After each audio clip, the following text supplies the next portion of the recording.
Bom dia, boa tarde, boa noite, a depender do horário que estiver nos escutando aqui no nosso podcast Mesa de Debates de Tudo Um Pouco. André Bom Tempo com o nosso Notícias Comentadas, fazendo aquele balanço da semana. E eis que só desgraça, né? Só coisas aqui complicadas da gente estar lidando e falando. E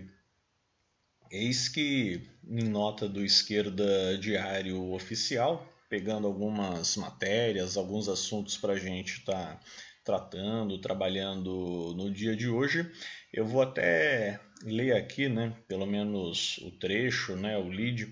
para dar uma esclarecida melhor. Com certeza vocês devem ter visto esse caso, né? Dono da Zero Hora e RBS elogia escravocratas da Salton. Muito orgulho, né? Aí vamos com a nota para entender melhor o caso. A burguesia gaúcha protagonizou mais uma cena racista de doer os olhos e revirar o estômago. Desta vez, os envolvidos foram Nelson Sirotsky e empresários e políticos ligados ao South Summit, em que Leite e Melo participaram. O dono da RBS da Zero Hora, da família Sirotsky, ofereceu espumante Salton aos seus convidados em um jantar chique em Porto Alegre e, pasmem, defendeu e elogiou os escravistas da vinícola de Bento Gonçalves. O caso estrondoso saiu na coluna de Giane Guerra, numa notícia para lá de Xoxa. Ficou a dúvida se Guerra estava apenas noticiando o fato de forma terrivelmente imparcial ou se estava saudando e elogiando a nobre postura do chefe. Vindo de Guerra, bem mais provável a segunda opção. Segundo a jornalista, Nelson Sirotsky oferece o vinho aos convivas e diz: todos na nossa trajetória temos acertos e erros. Eventuais erros têm que ser corrigidos. Assim é com o vinho gaúcho, com a comunicação, com qualquer setor. O Rio Grande do Sul tem uma classe produtiva que nos gera muito orgulho.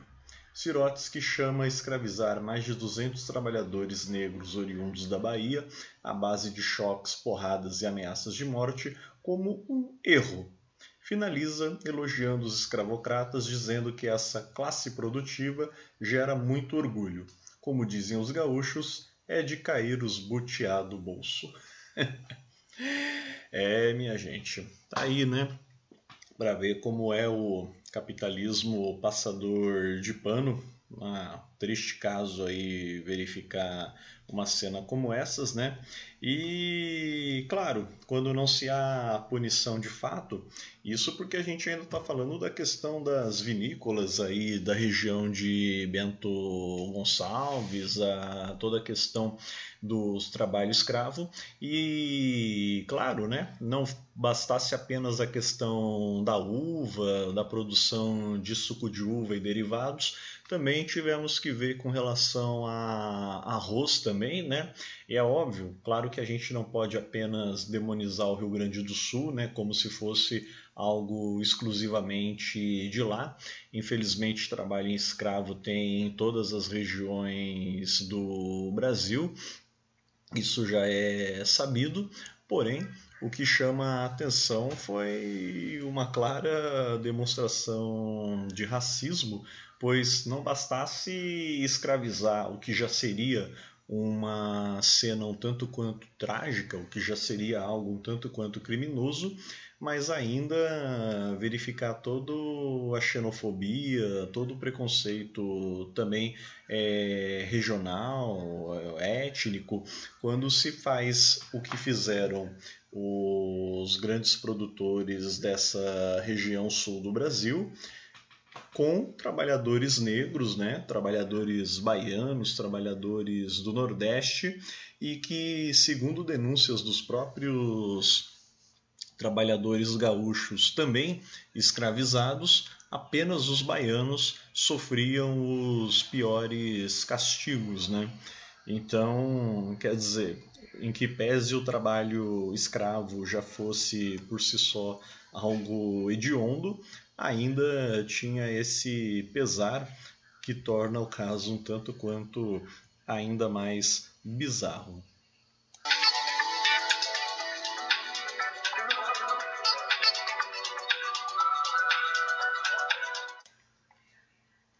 Outro ponto que merece destaque aqui na semana, e também pegando aí como base algumas notícias tanto no próprio Esquerda Diário Oficial, como também no Estadão e Portal UOL, e fazendo um balanço aí das notícias, governo Lula nomeia para o MEC técnico que foi parte de implementar o novo ensino médio do governo Bolsonaro. Aí fica aquela história, né? Vocês devem estar até um pouco cansados quando a gente sempre fala desse assunto aqui e quando empregamos, né, muito dessa expressão, a famosa conciliação de classes, né, para poder garantir aí a chamada governabilidade,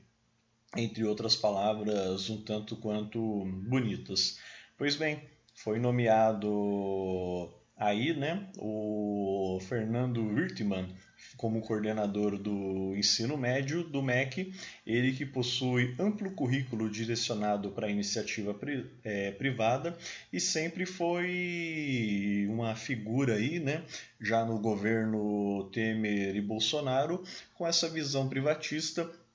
essa visão de novo ensino médio, que como bem sabemos e como bem dizemos, nada mais é do que uma forma de colocar visão neoliberal da pior qualidade no ensino, na educação brasileira e em especial na educação pública, fazendo aquilo que a gente já bem conhece. Aí fala-se em aperfeiçoar a implementação do novo ensino médio, entre outras histórias, e agora, devido a muitas cobranças, também notícias aí a respeito da tentativa do governo Lula de dar uma gelada, dar uma suavizada na situação, até mediante muitos protestos, inclusive de estudantes da classe educacional de uma forma geral, professores, funcionários. Inclusive temos feito extensas matérias aqui no podcast Mesa de Debate sobre isso, com cobertura das manifestações, entrevistas com secundaristas, entrevistas com pessoas do movimento estudantil e da própria juventude, né, de organizações de esquerda que estão a par e acompanhando toda essa questão, falando aí sobre a problemática do ensino de uma forma geral, em especial do ensino público, e agora o governo Lula anunciando uma suspensão, né, do ensino médio, porém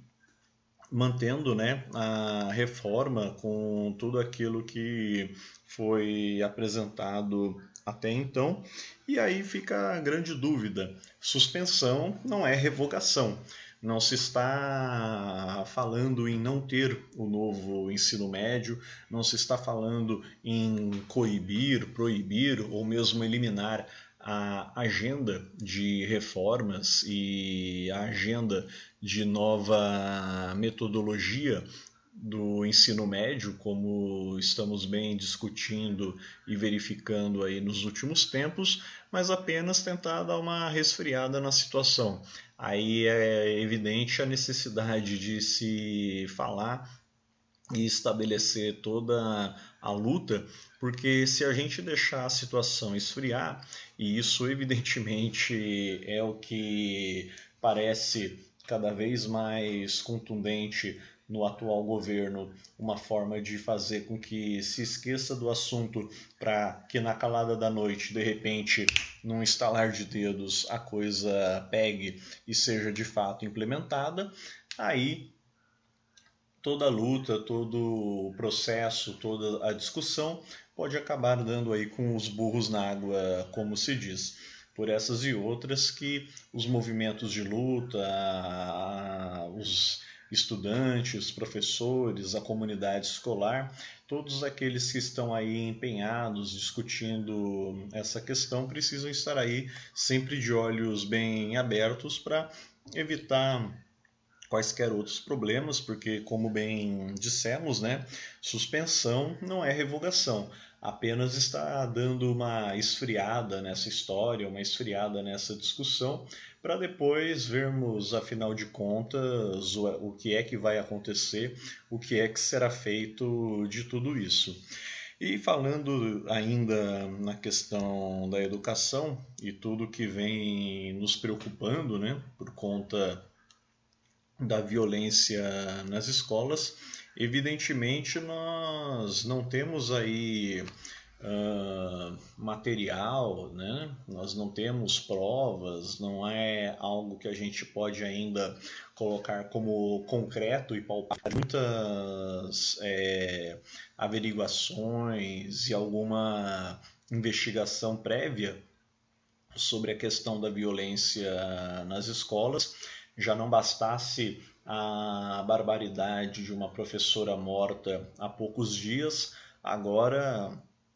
um maníaco aí entrando e a machadadas matando crianças, né? Matando pessoas em creche, entre outros casos que, embora não tenha ocorrido nada de concreto, mas infelizmente só o fato de ter a ameaça, só o fato de ter a provocação, só o fato de ter a, entre aspas, brincadeira de mau gosto já soam tanto quanto preocupante, e é terrível a comunidade escolar ter que lidar e conviver com esse tipo de situação. Como disse, nós não temos provas, materialidade, nem nada mais concreto de que grupos neonazistas, grupos de extrema-direita, entre outros, possam estar de fato envolvidos e organizados nessas questões, embora alguns indícios apontem para uma organização orquestrada por parte de grupos aí que estão no submundo da sociedade, provocando esse tipo de crime, esse tipo de atentado e, claro, tentando fomentar um discurso cada vez maior de ódio, preconceito e até mesmo que fortaleça ideias deturpadas da extrema-direita com relação ao armamento a qualquer custo da população, além daquelas velhas histórias de que se o professor estivesse armado, se o aluno estivesse armado, se tivesse gente armada na escola, nada disso teria acontecido. E toda essa discussão que a gente já está aí devidamente cansado de ver e ouvir, como se o buraco não fosse mais embaixo e a discussão não merecesse uma devida reflexão mais profunda com relação a tudo isso e essa política aí de violência nas escolas. Eu digo política, né, no mau sentido aí do termo, no sentido de que, repito, embora a gente ainda não tenha provas, não tenha materialidade, mas já temos alguns indícios, algumas investigações de que apontam que não está acontecendo por acaso, mas que há uma ação orquestrada pelo que aparentemente está sendo apresentado e não está sendo orquestrado por gente modesta, por gente simples, por gente que não tem nada a ver com nada. Realmente pode ter alguma célula do mal, alguma célula com princípios neonazistas e inclusive muito fomentada pelos discursos do bolsonarismo, pelos discursos segregacionistas e inclusive alguns dos malfeitores, né, que a gente tem verificado aí, foi descoberto e divulgado em alguns jornais que tinham certa simpatia com os discursos, né, do ex-presidente Jair Messias Bolsonaro e inclusive gostavam muito da posição do ex-presidente com relação à política armamentista, né? Porém, repito, é claro que nós não temos materialidade e nada mais fundo para poder estar fazendo denúncias mais graves e por isso são apenas indícios e coisas que a gente e questões que a gente levanta aqui justamente para cobrar investigação, para cobrar uma apuração mais séria e com certeza mais aberta, inclusive